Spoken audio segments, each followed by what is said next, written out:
Our success will depend sa maraming factors na yan. Pero, mga key, yung discipline natin.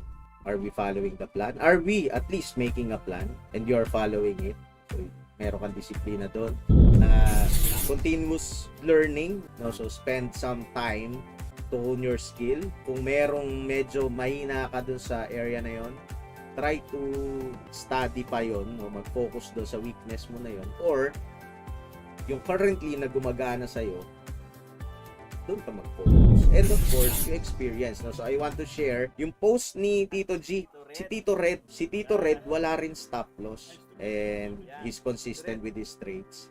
If you will observe yung mga graphs ng liquidation, so it will be better to not having an SL. So, yan ang Kuyang Knows natin for the night. Mga Kuya Mga Teng, please follow and share for more.